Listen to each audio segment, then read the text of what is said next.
लगभग 4 billion years पहले मंगल के पास अपने एंटायर सरफेस को लगभग 140 मीटर गहरे लिक्विड लेयर से कवर करने के लिए पर्याप्त वाटर मौजूद था। इससे ये भी अधिक संभावना हो सकती है कि लिक्विड ने एक महासागर का निर्माण किया होगा जो मार्स के नॉर्थर्न हेमिस्फीयर के लगभग आधे हिस्से से ज्यादा हिस्से पर कब्जा कर रखा होगा, जो कि 1.6 किलोमीटर से अधिक गहराई तक पहुंचने वाले जीवन रूपी बैक्टीरिया के समान सिंगल कोल्ड ऑर्गेनिज्म वाले जीव थे।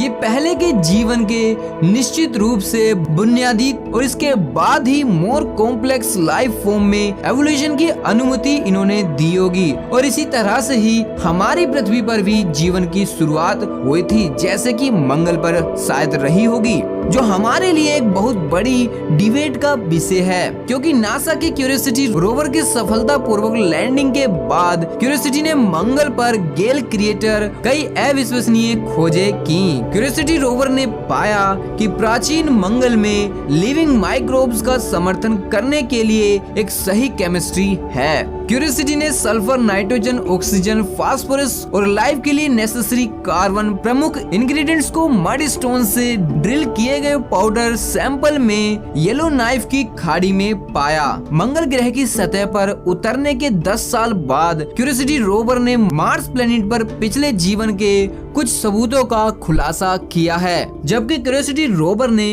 इस रेड प्लेनेट पर नदियों, झीलों और भूजल होने के सबूत खोज निकाले हैं। नासा के क्यूरियोसिटी रोवर ने माउंट शार्प पर पता लगाया, जो लगभग 5 किलोमीटर ऊंचे मिट्टी के खनिज, झील और नदियों से बनते हैं, जो कभी मंगल के सेंट्रल गिले क्रेटर के शिखर के माध्यम से बह रहे थे, लेकिन अब वे धाराएं सूखकर एक रेत के टीले और सैंडीमेट में तब्दील हो गए हैं। नासा के अनुसार ये क्षेत्र मिट्टी से समृद्ध होने से एक पूर्ण मिट्टी में स्थानांतरित हो गए हैं, जो कि नमकीन खनिज सल्फेट है, जो मंगल ग्रह पर एक बड़े बदलाव के और संकेत हो सकता है। जैसा कि आज से अरबों साल पहले मंगल की जलवायु हुआ करती थी। क्यूरियोसिटी रोवर जल्द ही ट्रांजिशनल जोन में एकत्रित किए गए अंतिम चट्टान के सैंपल को खोदना शुरू करेगा, जिसके कारण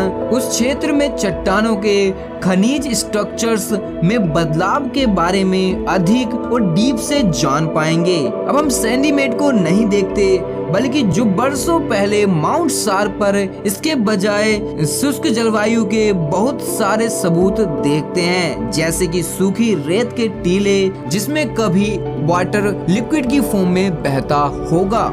एलोन मस्क एक अरबपति, एक इन्वेंटर, साइंटिस्ट, डिजाइनर, दुनिया के सबसे नवीन दिमागों वालों में से एक हैं। अगर हम चाहते हैं कि हम एक मल्टी प्लैनेटरी सिविलाइजेशन बने, तो मंगल ग्रह हमारी पृथ्वी के बाद हमारा दूसरा घर साबित हो सकता है, और यह सब हो पाना बहुत ही चुनौतीपूर्ण कार्य होगा। अगर हम अपने चंद्रमा पर भी अपना घर बसाते हैं, तो वहाँ पर ना ही हमारे जीवन के लिए कोई सुरक्षित एटमॉस्फेयर है और ना ही जीवन के लिए कोई संसाधन है, और यह हमारी पृथ्वी की तुलना में बहुत छोटा भी है। साथ ही हमारे चंद्रमा के एक दिन की अवधि पृथ्वी के 28 दिनों के बराबर होती है, जो कि बहुत ज्यादा है, जबकि पृथ्वी पर 24 घंटे का दिन होता है, और जबकि मंगल ग्रह पर एक दिन 24 घंटे 37 मिनट का ही होता है। इसलिए मंगल एक सेल्फ सस्टेनिंग सिविलाइजेशन बनने के लिए काफी बेहतर ऑप्शन है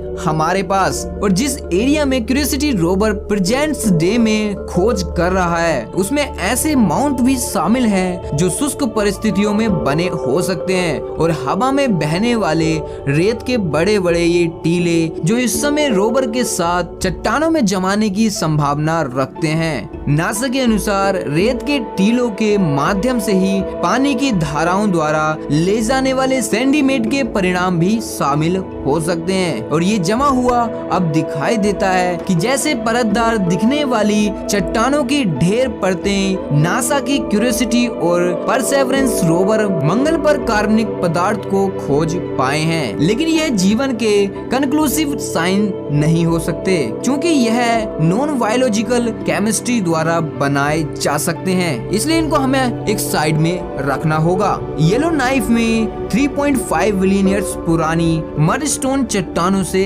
ड्रिल किए गए सैंपल्स गिले क्रेटर के खाड़ी गठन मंगल पर एक एंसेंट लेक की साइड कार्बोनिक कार्बन इस मटेरियल का हिस्सा भी शामिल हो सकता है। मडस्टोन के अलावा लिक्विड वाटर और कार्बनिक कार्बन गिले क्रेटर में जीवन के लिए अनुकूल अन्य स्थितियां भी मौजूद हो सकती हैं, जैसे केमिकल एनर्जी सोर्स के रूप में लो एसिडिटी और बायोलॉजी के लिए इसेंशियल अदर एलिमेंट जैसे ऑक्सीजन, नाइट्रोजन, सल्फर आदि मौजूद हो भी सकते हैं। हम जानते हैं कि मंगल पर बर्फ है, लेकिन लिक्विड वाटर की खोज अभी भी जारी है। यह लेटेस्ट डिस्कवरी इस तर्क पर खोज करती है कि बहता पानी कभी मंगल ग्रह का एक बहुत बड़ा हिस्सा हुआ करता होगा। इंजेनिटी ने 6 सितंबर 2022 को 4 पाउंड यानी कि 1.8 किलोग्राम के साथ सरलता से 56 सेकंड की एक उड़ान भरी और लगभग 318 फीट यानी 97 मीटर की क्षैतिज दूरी तय की। उड़ान के दौरान इंजेनिटी को लंबे शुष्क नदी के डेल्टा के अवशेषों की ओर ले जाया गया, जिसके कारण नासा का परसेवरेंस रोवर पिछले 5 महीनों से तलाश कर रहे रोबोटिक पार्टनर को खोज निकाला। परसेवरेंस प्राचीन मंगल पर जीवन के संकेतों की तलाश कर रहा है। भविष्य में पृथ्वी पर लौटने के लिए ये अपने अंदर सैंपल्स को इकट्ठा कर रहा है। इंजेनिटी एक स्काउट के रूप में काम कर रहा है, जो परसेवरेंस टीम्स को बेस्ट ड्राइविंग रूट चुनने में काफी मदद कर रहा है और वैज्ञानिक रूप से चट्टानों के टारगेट को पहचानने में काफी मदद कर रहा है। इसी समय चीनी लूनर एक्सप्लोरेशन प्रोग्राम के एक बयान के अनुसार जुरोंग ने 18 मई को हाइबरनेशन में प्रवेश किया, जिसका टेम्परेचर 0 से लेकर 4 डिग्री फ़ारेनहाइट और रात के दौरान 0 से लेकर 148 डिग्री फ़ारेनहाइट माइनस में पहुंच गया था। चीन के तियानवेन 1 ऑर्बिटर जिसने पिछले मई जुरोंग को मंगल पर पहुंचाया था। जुरोंग ने अपने मीडियम रेजोल्यूशन कैमरा के साथ यूटोपिया प्लेनेटाया में जुरोंग लैंडिंग एरिया पर रेत और धूल भरी एक आंधी गतिविधि का भी पता लगाया था।